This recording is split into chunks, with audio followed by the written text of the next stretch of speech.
Hujan deras sepanjang Kamis sore, Jakarta dikepung macet.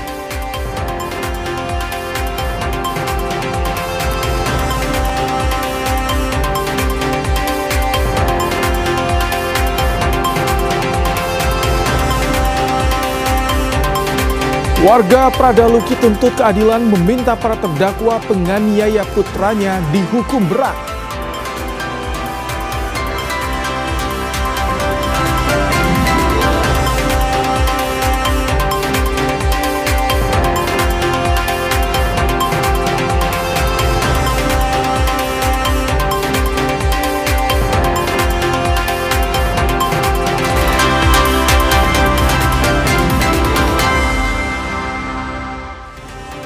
Halo, selamat malam saudara, Anda kembali menyaksikan program Kompas Malam bersama saya Rahmat Ibrahim. Selain 3 informasi tadi, kami juga masih memiliki informasi lainnya untuk menemani malam hari Anda. Langsung saja kita simak informasi pertama di Kompas Malam saudara. Hujan deras disertai angin kencang membuat pohon beringin di Jalan Dharma Wangsa, Jakarta Selatan tumbang hingga menimpa 4 mobil.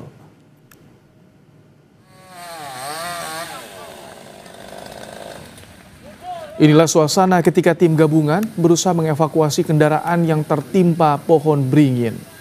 Petugas menggunakan gergaji mesin untuk memotong dahan pohon yang menimpa kendaraan demi mengevakuasi korban. Akibat peristiwa ini, jalan di kawasan menuju Dharma Wangsa macet.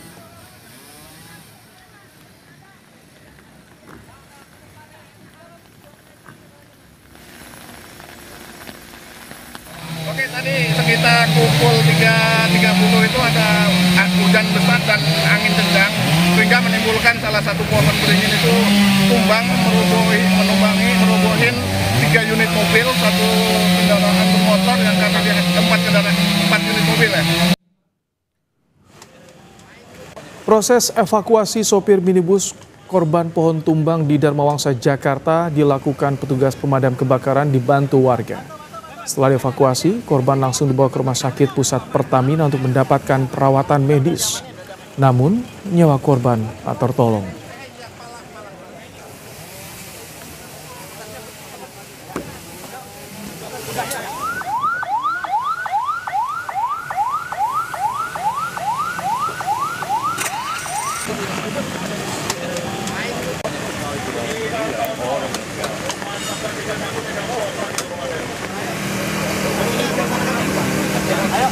Kejadian pohon tumbang yang mengakibatkan beberapa pengendara menjadi korban terjadi lagi di Jakarta. Kejadian ini terjadi pada Kamis sore di Jalan Dharma Wangsa Raya, Jakarta Selatan.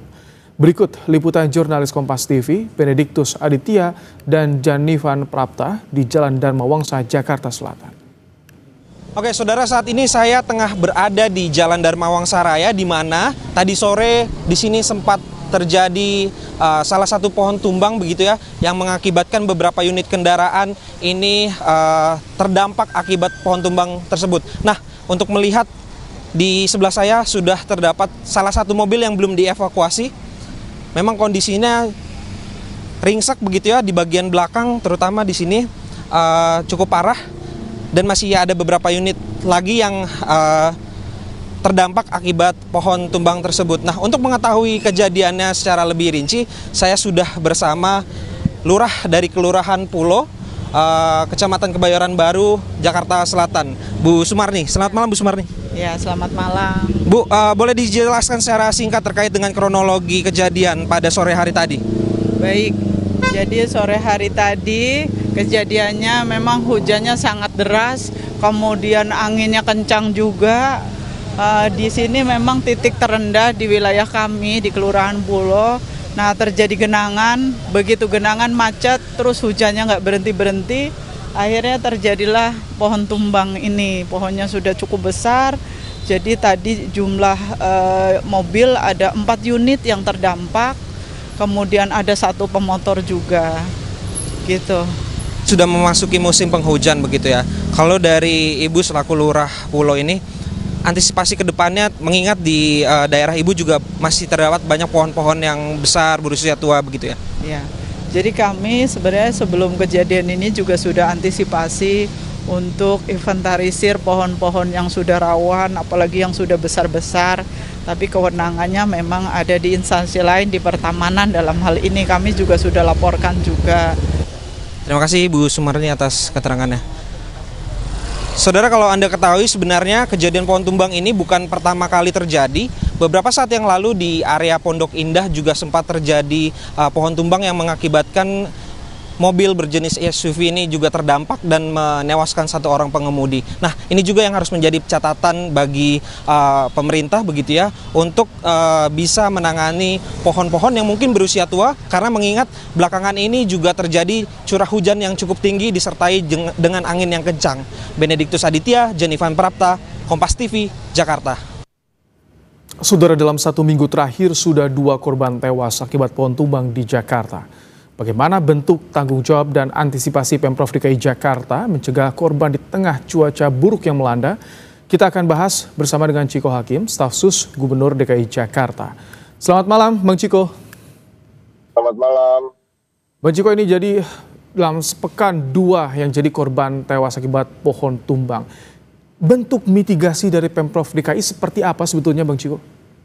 Yang pertama, saya sebagai juru bicara Bapak Gubernur DKI Jakarta Pramono Anung menyampaikan pesan bela sungkawa yang terdalam dari Bapak Gubernur, yang kita tahu pada hari ini pohon tumbang memakan korban jiwa lagi. Semoga almarhum diterima di sisi Tuhan yang Maha Kuasa, ditempatkan di tempat yang terbaik. Itu yang pertama. Yang kedua, tentunya Pemprov DKI Jakarta selama sepanjang tahun 2025 telah melakukan pemangkasan maupun penebangan dengan total jumlah pohon itu kurang lebih 60.000 pohon, dan ini 2 kali lipat bahkan dari tahun 2024. Namun kita tahu tahun ini cuacanya sangat ekstrim, kita bicara soal panas-panasnya ekstrim, hujannya ekstrim, dan disertai angin yang kencang, dan tentunya menyebabkan genangan-genangan di mana-mana. Dan ini adalah fenomena alam yang tentunya bukan berarti kita mencari alasan, tapi tentu kita berupaya maksimal untuk memitigasi. Dan Pemprov DKI Jakarta dalam 3 dan 6 bulan ke depan akan melakukan percepatan berkait dengan penanganan pohon-pohon ini. Sebagian besar akan kita lakukan pemasangan penyangga dari pohon-pohon, dan kita juga sudah menginventarisir mana-mana yang sudah tidak layak lagi dan tentunya akan melakukan penebangan. Bang Chiko, tadi kan kita simak bersama pernyataan dari Lurah di Dharma Wangsa kalau wilayah itu sudah diinventarisasi pohon yang tua, rawan tumbang, sudah dilaporkan juga ke dinas. Tapi prosesnya biasanya berapa lama sehingga itu perlu ditebang? Harusnya kan segera atau bagaimana? Karena cuaca ekstrim saat ini, Bang Chiko. Saya setuju sekali, tetapi kita harus juga paham itu hanya satu wilayah ya. Jadi sebenarnya ada wilayah-wilayah lain, daerah-daerah lain yang mungkin lebih dulu dilakukan penebangan. Kita harus sadari bahwa memang ada keterbatasan terkait dengan sumber daya manusia, dengan peralatan, apalagi Jakarta ini begitu luas, dan begitu juga laporan warga maupun dari laporan instansi-instansi terkait juga itu masuk ratusan setiap harinya, dan tentunya semua dilakukan pemetaan mana yang menjadi prioritas karena tadi ada keterbatasan dalam sumber daya. Namun ya kita sangat sayangkan bahwa yang di Dharma Wangsa ini terlambat dalam penanganan, tetapi tentunya ke depan kita akan lebih sigap lagi dan harus kerjasama lintas instansi, tidak bisa hanya Dinas Pertamanan dan Kehutanan misalnya, karena memang tadi cuaca ekstrim, segala sesuatu yang ekstrim perlu juga penanganan yang ekstrim. Jadi ke depan memang ini sedang dikoordinasikan dengan lintas instansi, lintas OPD, SKPD, supaya penanganan ini bisa lebih cepat.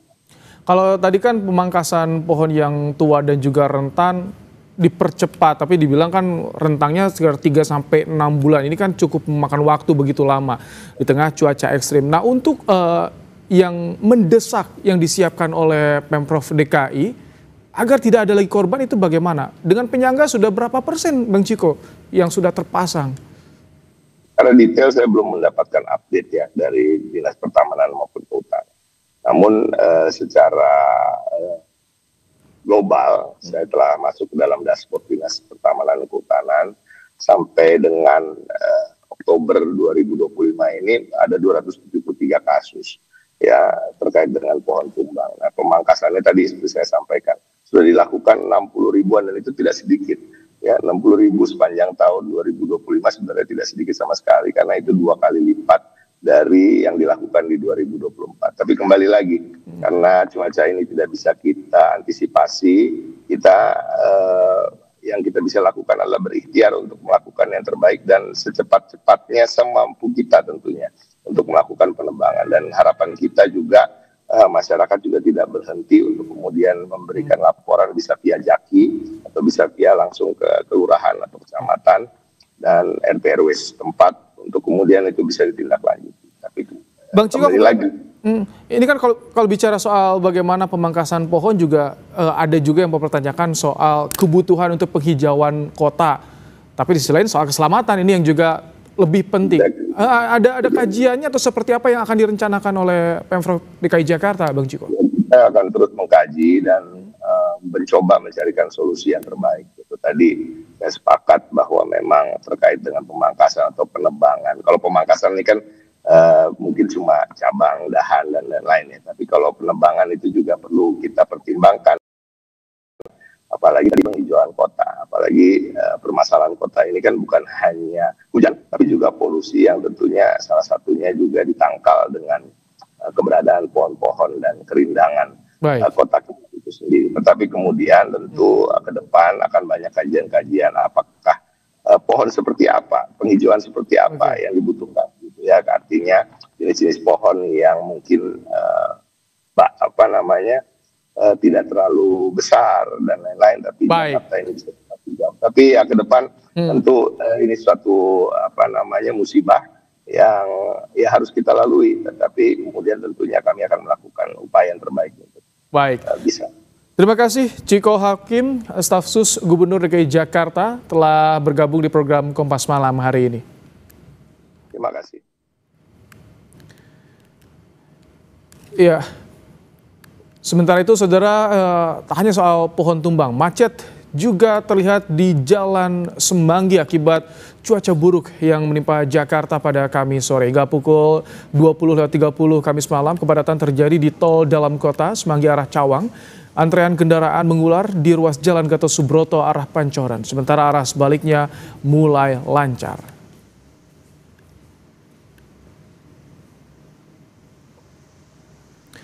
Informasi berikutnya, saudara, sidang kasus kematian Prada Luki Namo telah berjalan sejak awal pekan hingga Rabu kemarin dan dilanjutkan pada pekan depan. Dalam sidang, keluarga Prada Luki meluapkan emosi di Pengadilan Militer Kupang kepada para terdakwa. Keluarga meminta para terdakwa dihukum berat. Anak saya tidak salah, kau bunuh. Turut berduka cita atas adik kami sendiri juga.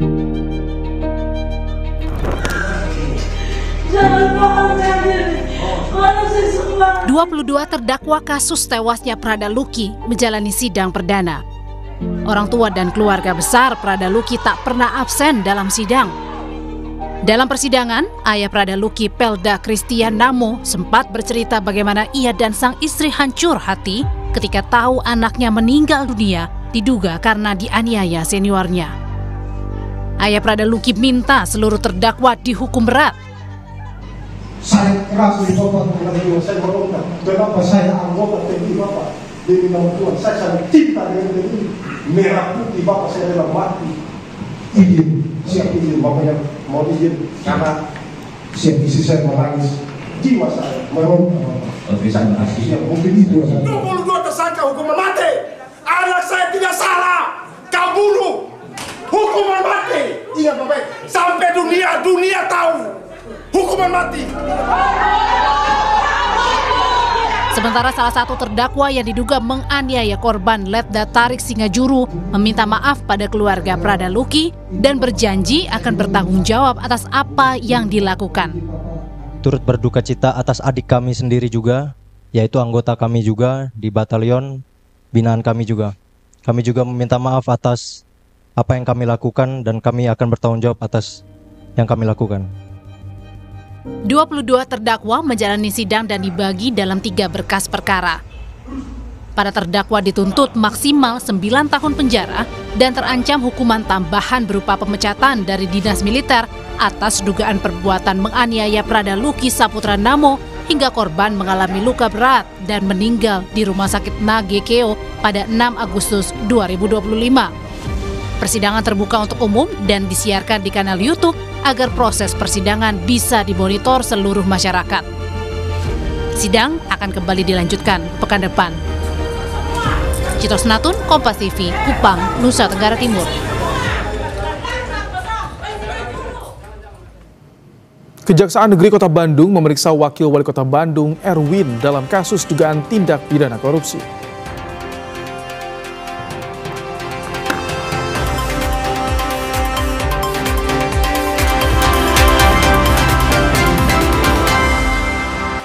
Saudara, kawasan elit Kemang, Jakarta Selatan lumpuh akibat banjir hingga setinggi 1 meter.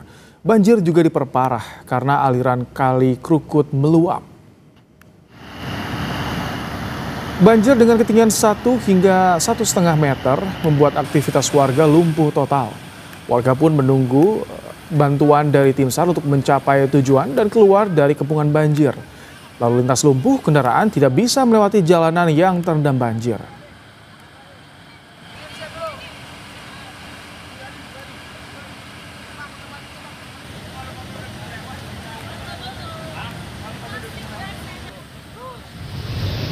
Hujan deras mengguyur sejak Kamis sore juga membuat Jakarta dikepung macet akibat sejumlah jalan yang terendam banjir. Genangan air setinggi 40 cm di ruas Jalan Tandean, Mampang Perapatan, Jakarta Selatan membuat lalu lintas tersendat.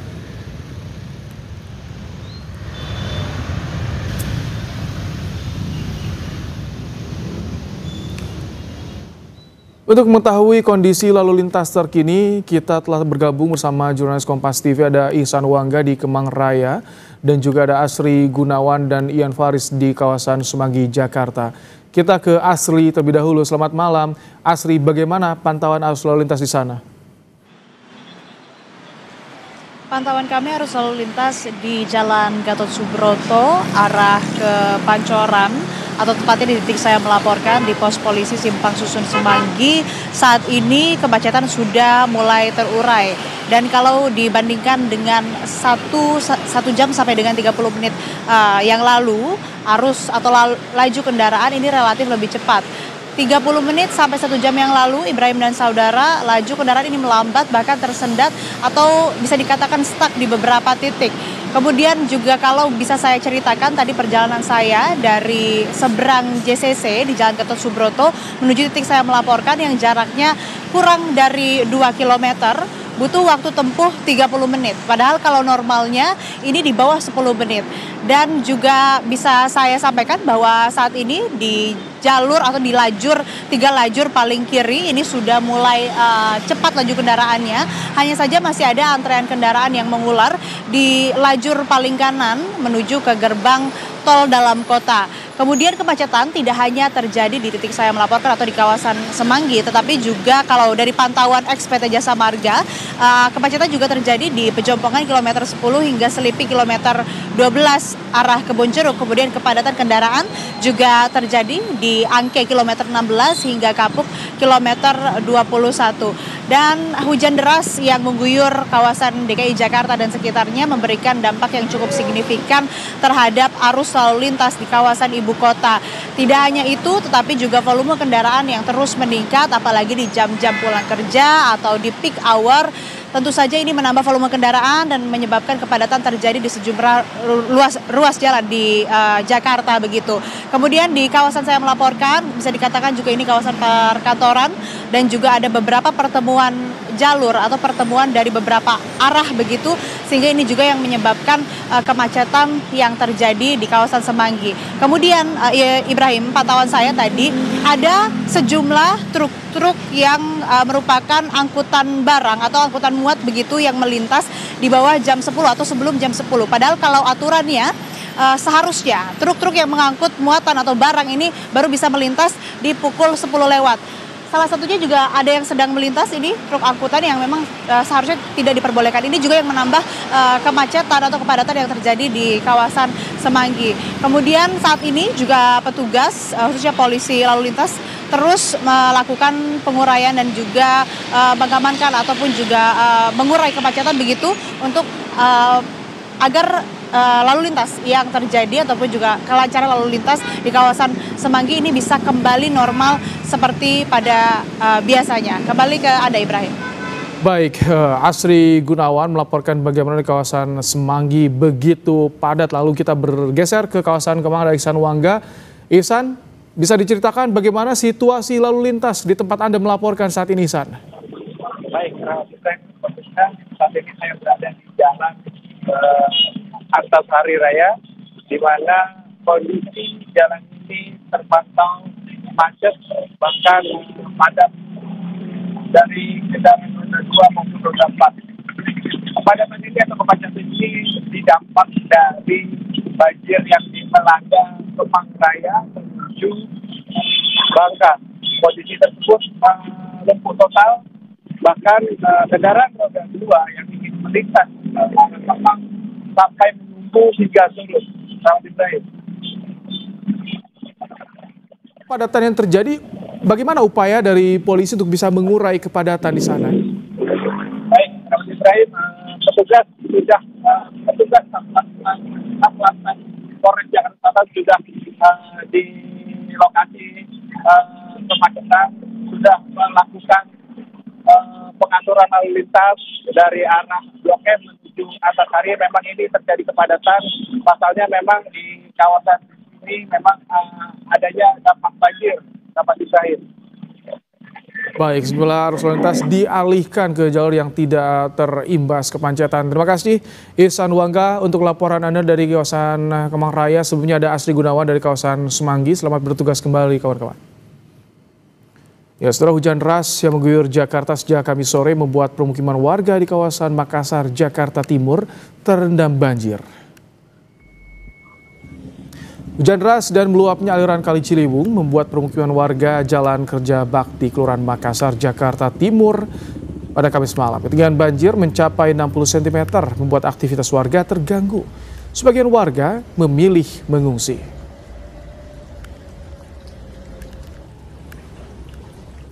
BMKG memprediksi puncak hujan lebat disertai angin yang akhir-akhir ini melanda hampir seluruh wilayah Indonesia, khususnya Jabodetabek, selesai pada bulan April 2026.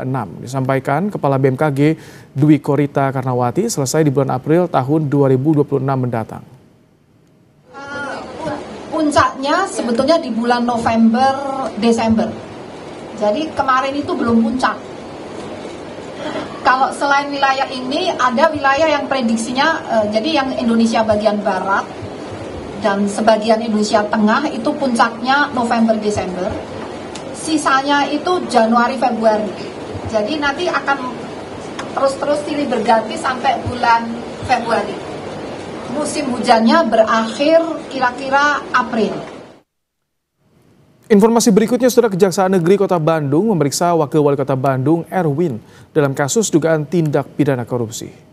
Wakil Wali Kota Bandung Erwin diperiksa selama 7 jam sebagai saksi kasus dugaan penyalahgunaan wewenang di Pemkot Bandung tahun anggaran 2025. Kejaksaan juga menggeledah beberapa lokasi organisasi perangkat daerah Kota Bandung dan menyita dokumen hingga barang bukti elektronik. Hingga kini Kejari belum menetapkan tersangka terkait dugaan korupsi penyalahgunaan wewenang di Pemda Kota Bandung. Telah melakukan pemeriksaan terhadap beberapa orang saksi, antara lain Wakil Wali Kota Bandung. Yang bersangkutan masih berstatus sebagai saksi terkait dugaan tindak pidana korupsi, kegiatan, saya ulangi, dugaan tindak pidana korupsi dalam penyalahgunaan kewenangan pada pemerintahan daerah Kota Bandung tahun 2025. Warga Jawa Timur resah usai marak kejadian motor mogok setelah diisi BBM jenis Pertalite di SPBU. Tim investigasi dibentuk, Menteri SDM Bahlil Lahadalia menegaskan akan memberi sanksi pada Pertamina jika ditemukan pelanggaran. Peringatan tuh Prabowo langsung audit benar Pertamina hukum pancung. Warga di beberapa wilayah Jawa Timur seperti Surabaya, Kediri hingga Bangkalan resah karena dugaan ada BBM Pertalite tercampur air. Sejumlah pengendara sepeda motor mengeluh karena kendaraannya nyaris mogok usai mengisi BBM Pertalite di SPBU. Merespon keluhan warga, Wakil Wali Kota Surabaya melakukan sidak ke stasiun pengisian bahan bakar umum atau SPBU di kawasan Jalan Raja Wali, Surabaya. Yang punya apa bensin apa dari Pertamina? Dari Pertamina? Kita coba. Saat sidak, ditemukan sejumlah pengendara motor protes membawa bukti BBM Pertalite yang diduga telah dioplos. Terus ini bengkelnya 100.000 ganti busi sama ganti filter. Ini kan buang semua tetap. Jadi mereka yang isi mulai hari Senin kemarin sampai tadi pagi itu masih ada gaji masalah. Hari ini ya pagi tadi itu. Ini kan kebijakan dari Pertamina. Artinya kita menghimbau bagi mereka yang roda 2 pengisi bensin Pertalite minta strobon. Sewaktu-waktu mereka motornya bermasalah, langsung komplain kepada bensin yang mereka beli pada pengisian terakhir. Pertamina bersama polisi juga sudah melakukan sidak ke salah satu SPBU di Kediri, Jawa Timur. Dari hasil pengecekan, Pertamina mengklaim tak menemukan BBM Pertalite yang tercampur air. Namun, akan mengirim sampel Pertalite untuk diuji lab di Surabaya. Kalau untuk proses pengecekan kandungan etanol ya biasanya harus dicek melalui di lab Mas kandungan komposisi etanolnya. Jadi kemarin dari Pertamina juga sudah melakukan pengambilan sampel di SPBU ini juga, dan juga SPBU tadi dari tim Depot Surabaya diambil sampel. Kementerian ESDM telah membentuk tim investigasi untuk menyelidiki benar tidaknya dugaan BBM bercampur air yang dilaporkan masyarakat. Bahlil memastikan jika ditemukan pelanggaran, maka sanksi tegas akan diberikan kepada Pertamina Patraniaga. Kalau kemudian ditemukan ada pelanggaran yang dilakukan oleh Pertamina, maka pemerintah akan memberikan sanksi tegas. Tetapi semuanya ini masih dalam proses. Kita harus cek kebenarannya tentang kualitas daripada minyak. Kita tunggu hasil daripada apa yang dilakukan oleh Lemigas. Ya, paling lama saya butuh waktu 1-2 hari.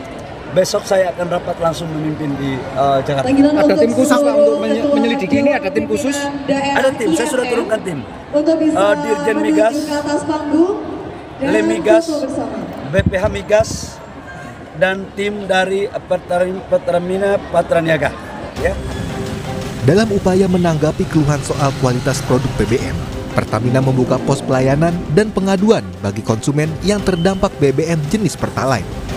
Posko pengaduan dibuka selama 3 hari, mulai 28 hingga 30 Oktober 2025. Tim Liputan, Kompas TV. Saudara, Presiden Prabowo segera menggelar rapat terbatas untuk membahas utang kereta cepat Indonesia-Tiongkok atau WUS. Utang WUS menuai polemik hingga adanya dugaan korupsi di dalamnya.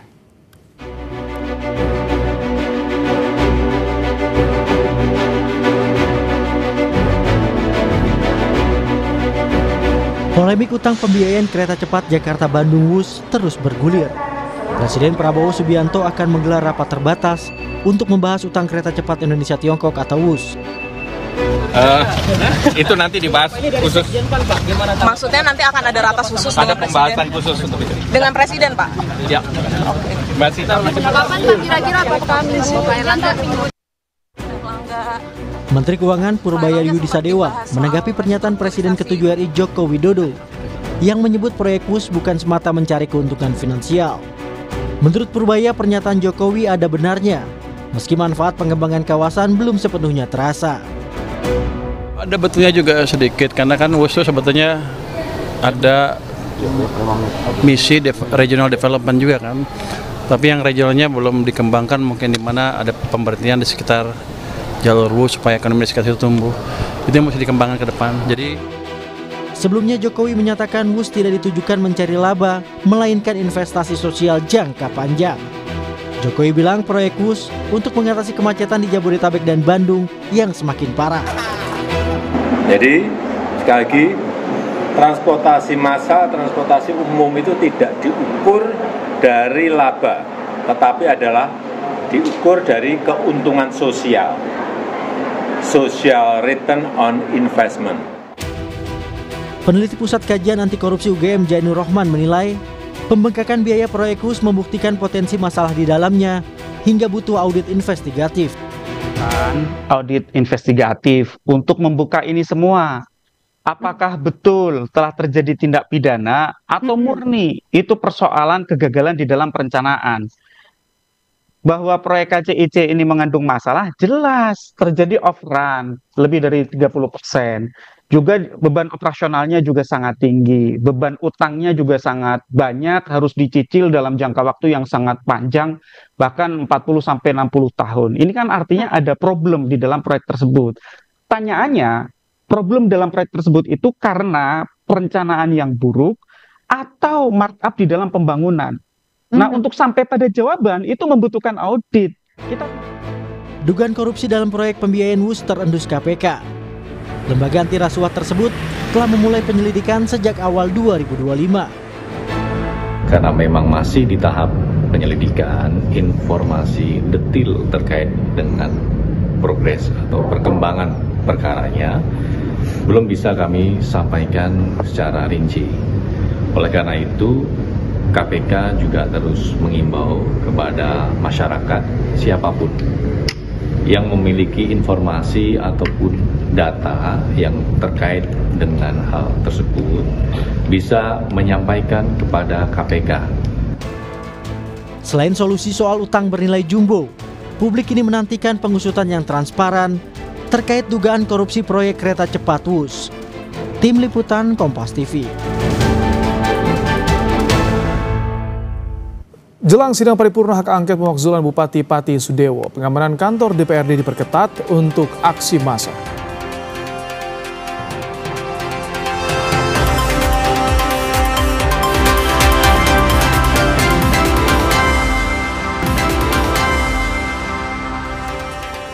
Temuan jasad perempuan penuh luka menggegerkan warga di Maros, Sulawesi Selatan. Polisi pun segera melakukan penyelidikan.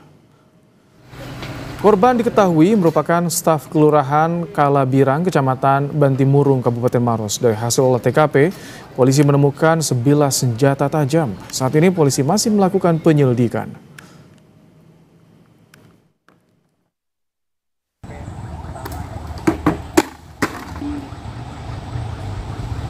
Bahwa ditemukan sesosok mayat perempuan di sekitar area Bantimurung. Dugaan kami, ini masih dugaan, masih dalam penyelidikan bahwa dugaannya ada tindakan penganiayaan yang diakibatkan oleh benda tajam. Dan di situ juga ditemukan bercak darah serta sajam yang kami duga digunakan untuk menganiaya korban tersebut yang akhirnya meninggal dunia. Setelah jelang sidang paripurna hak angket pemakzulan Bupati Pati Sudewo, pengamanan kantor DPRD diperketat untuk aksi massa. Sebanyak 3.379 personel gabungan disiagakan untuk mengamankan sidang paripurna membahas pemakzulan Bupati Pati Sudewo pada Jumat esok. Sidang paripurna digelar terbuka, namun hanya anggota DPRD dan media yang diperkenankan masuk ke ruang rapat. Kerawanan tentu aja ada di DPRD ya. Nanti titik kerawanan di DPRD. Kemarin kami sudah koordinasi dengan Ketua Dewan, juga koordinasi dengan Sekwan, pola pengamanan di sidang paripurna ini ya. Ini terbuka untuk umum ya, tapi tidak dihadiri kedua kubu di ruang rapat. Namun bisa disaksikan via live streaming dan sebagainya lewat media. Personil yang kita siapkan untuk mengamankan itu seluruh kegiatan ini ya sekitar 3.379 personil. Dari berapa? Ya, semuanya. Jadi ini gabungan dari Polda dan juga Polres. Gubernur Jawa Tengah Ahmad Lutfi meminta warga Pati tetap tenang jelang sidang paripurna hak angket pemakzulan Bupati Sudewo yang akan dilaksanakan pada Jumat esok. Sesuai dengan ketentuan yang berlaku, jadi silakan aja serahkan kepada DPRD yang akan nanti memutus. Jadi masyarakat sampai untuk tenang, serahkan kepada mekanisme yang sudah berjalan. Bagaimana situasi terkini jelang rapat paripurna DPRD Pati soal hak angket pemakzulan Bupati Sudewo? Kita tanyakan pada jurnalis Kompas TV Iwan Miftahudin. Selamat malam, Iwan. Bagaimana pengamanan di sana saat ini? Ya, selamat malam Ibrahim dan saudara. Nah, menjelang pelaksanaan sidang paripurna pembahasan pansus hak angket atau laporan dari pansus hak angket pemakzulan Bupati Pati ini, pengamanan di gedung DPRD sudah diperketat. Jadi tidak sejak tadi siang ini petugas kepolisian sudah memasang barikade kawat berduri di depan kantor DPRD dan di depan kantor Bupati Pati. Selain itu pihak keamanan juga sudah menempatkan puluhan personel untuk berjaga di sekitar kantor DPRD maupun kantor Bupati. Hal ini dilakukan untuk mensterilisasi kedua titik vital tersebut agar besok ketika pelaksanaan rapat paripurna pembahasan atau laporan dari pansus hak angket pemakzulan Bupati ini bisa berjalan dengan lancar dan aman. Selain itu, Ibrahim, jadi selain faktor keamanan, ini diperkirakan besok dalam paripurna ini akan dihadiri atau dikawal dari dua kubu, baik dari Aliansi Masyarakat Pati Bersatu maupun dari kubu pendukung Bupati Sudewo, yang nantinya mereka akan menghadiri atau ikut mengawal jalannya paripurna. Nah, untuk mengantisipasi hal ini, pihak kepolisian sudah melakukan sejumlah upaya pemetaan atau memisahkan antara kedua kubu ini dan juga menerjunkan kurang lebih 3.379 personel yang berasal dari tim keamanan gabungan baik dari TNI maupun Polri, serta di backup dari jajaran Polda Jawa Tengah serta Polres di sekitar Pati Raya. Dengan harapan besok paripurna akan berjalan dengan aman tanpa ada gangguan dari masyarakat. Seperti itu. Iwan, singkat, apakah sudah ada komentar tanggapan dari Bupati Sudewo jelang sidang paripurna? Ya, sejauh ini belum ada statement resmi dari Bupati terkait rencana adanya paripurna yang akan digelar esok hari. Namun pada kesempatan sebelumnya, Bupati menyampaikan bahwa menyerahkan sepenuhnya kepada DPRD terkait nanti apakah laporan pansus angket yang sudah bekerja selama 60 hari ini akan diterima oleh seluruh anggota DPRD atau akan ditolak. Jadi untuk kepastian pemakzulan Bupati ini nanti keputusannya akan ada di paripurna yang akan dilaksanakan esok hari. Ibrahim. Baik, terima kasih Iwan Miftahudin melaporkan langsung dari Pati, Jawa Tengah. Setelah Mahkamah Kehormatan Dewan atau MKD DPR menolak permohonan pengunduran diri Rahayu Saraswati dari posisi anggota DPR RI periode 2024-2029.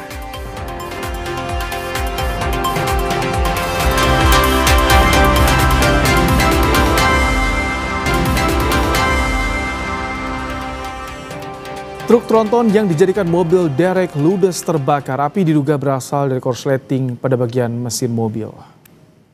Subloader terbakar, naik ke alat di... Kebakaran menghanguskan sebuah tronton yang tengah beroperasi di area perusahaan traktor di Jalan Harun Sohar, Sukarami, Kota Palembang. Insiden itu terjadi saat tronton yang diperuntukkan sebagai towing hendak memindahkan alat berat. Tiba-tiba api muncul dari komponen mesin dan menyambar ke bagian lain. Kebakaran dapat dipadamkan setelah satu mobil damkar dikerahkan ke lokasi.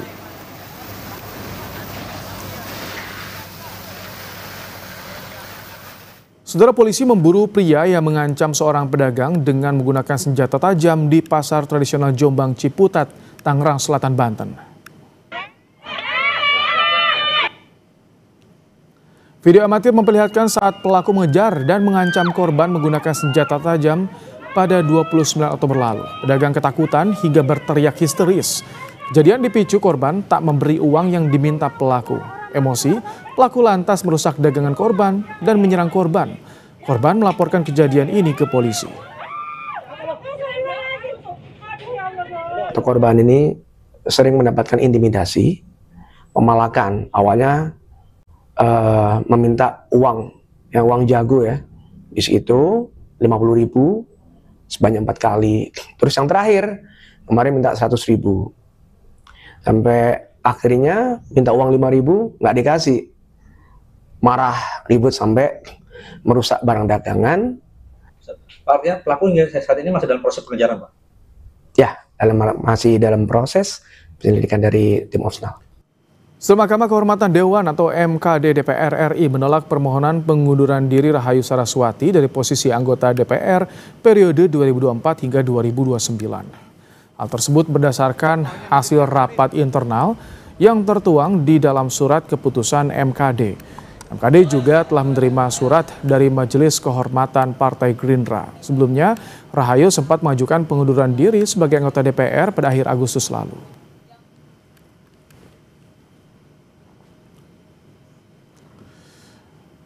Dalam keterangan tertulisnya, MKD bilang setelah melakukan pembahasan dan mempertimbangkan aspek hukum, ketentuan tata cara ber-MKD, serta putusan Majelis Kehormatan Partai Gerindra, MKD DPR RI memutuskan bahwa Saudari Rahayu Saraswati tetap sebagai anggota DPR RI periode 2024-2029.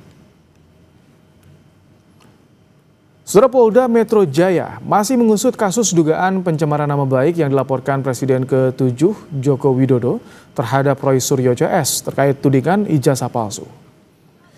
Kabid Humas Polda Metro Jaya Brigjen Ade Arysyami Indradi menyebut laporan Presiden Republik Indonesia ke-7 Joko Widodo terhadap Roy Suryo CS masih lanjut. Proses pengumpulan fakta terus dilakukan di Treskrimum Polda Metro Jaya. Polisi memastikan bekerja sesuai prosedur. Masih berlangsung ya, karena proses penyidikan itu mengumpulkan fakta-fakta. Penyidik dari Direktorat Reskrimum masih terus bekerja melakukan tahapan penyidikan, mengumpulkan fakta-fakta. Dalam proses penyidikan itu ada SOP-nya. SOP-nya itu dilakukan secara prosedural dan profesional. Usai jeda, Kompas Malam akan kembali dengan informasi lainnya. Tetap bersama kami.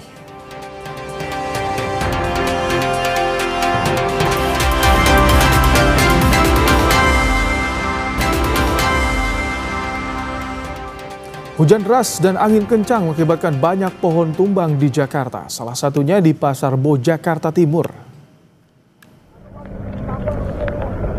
Pohon setinggi 2 meter tumbang hingga menutup ruas Pasar Rebo pada Kamis sore. Akibatnya kemacetan panjang lalu lintas terjadi di kedua arah. Pohon tumbang dipindahkan petugas damkar bersama PPSU Pasar Rebo.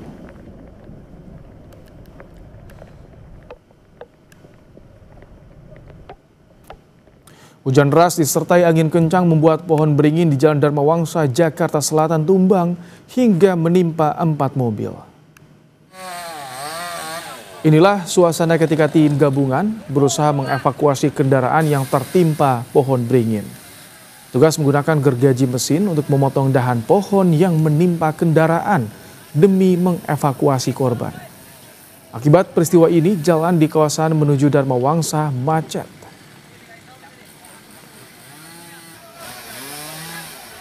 Oke, tadi sekitar pukul 3.30 itu ada hujan besar dan angin kencang sehingga menimbulkan salah satu pohon beringin itu tumbang, merobohin 3 unit mobil, 1 kendaraan bermotor yang kami lihat 4 unit mobil ya. Proses evakuasi sopir minibus korban pohon tumbang di Dharma Wangsa, Jakarta dilakukan petugas pemadam kebakaran dibantu warga. Setelah dievakuasi, korban langsung dibawa ke Rumah Sakit Pusat Pertamina untuk mendapatkan perawatan medis. Namun nyawa korban tidak tertolong.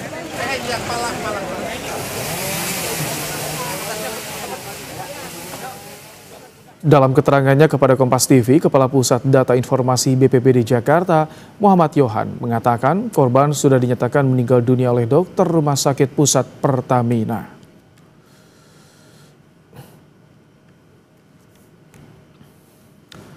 Saudara, informasi tadi jadi penutup sajian Kompas Malam hari ini. Jangan lupa cukupi kebutuhan air mineral Anda setiap hari dan rasakan kesejukannya. Saya Rahmat Ibrahim. Terima kasih. Sampai jumpa.